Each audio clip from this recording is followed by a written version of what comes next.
歡迎大家嚟到蘇托，我係你嘅心靈清道夫。近年來聽得最多嘅就係人生課題，你要處理，你要面對。如果唔係，就會進入新嘅無限無窮嘅輪迴圈。但其實你有冇諗過自己已經準備好去面對呢？急速嘅推動又係咪啱嘅呢？無論對與否，也邀請你重新去問一問自己，如果太急速去尋找內在嘅答案，係咪行得通呢？你自己嘅心理狀態又係咪已經準備好呢？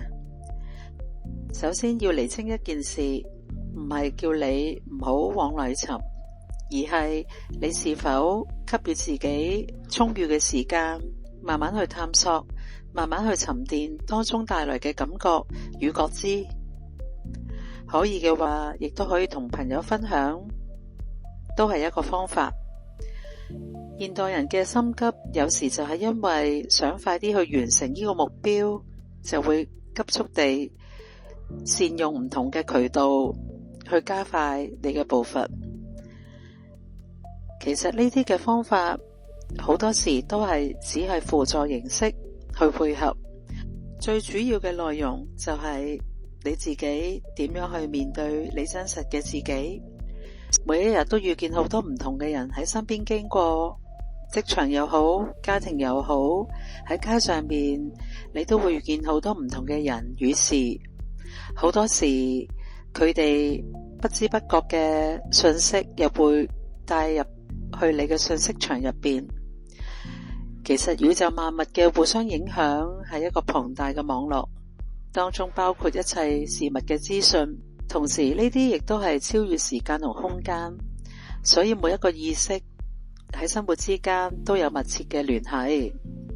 例如好似 A 加 B 就會等於 C， 佢哋就會共振出 C 嘅結果。喺我一個好中意嘅老師楊定一博士，佢亦都有喺佢嘅系列當中提及過，人與人之間亦會因為信息嘅共振互相影響。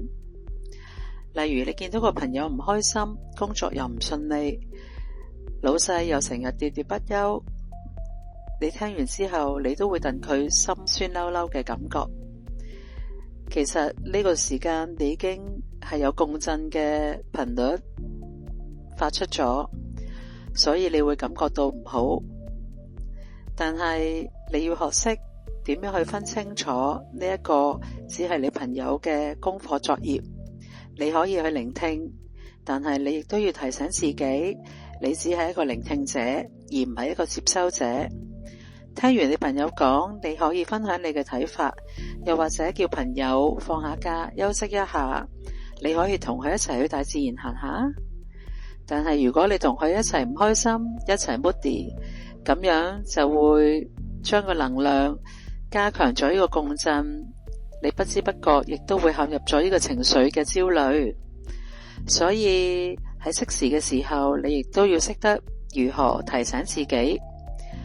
如果你有情緒嘅感覺喺你嘅心入邊，你可以而家先靜落嚟，坐喺一個舒服嘅環境入邊，去感受你自己身體嘅流動，合埋雙眼去感受空氣中嘅震動，然後你可以感受喺你身旁有一部心靈碎紙機，將你感受到心入邊嘅唔舒服，或者係你嗰一日喺工作上或者喺生活上遇到嘅一啲不愉快嘅事情，你可以將佢寫落去一張白紙度，喺你嘅心入邊諗就得㗎啦。當你準備好嘅時候，你可以將呢一張紙放入喺你旁邊嘅心靈碎紙機。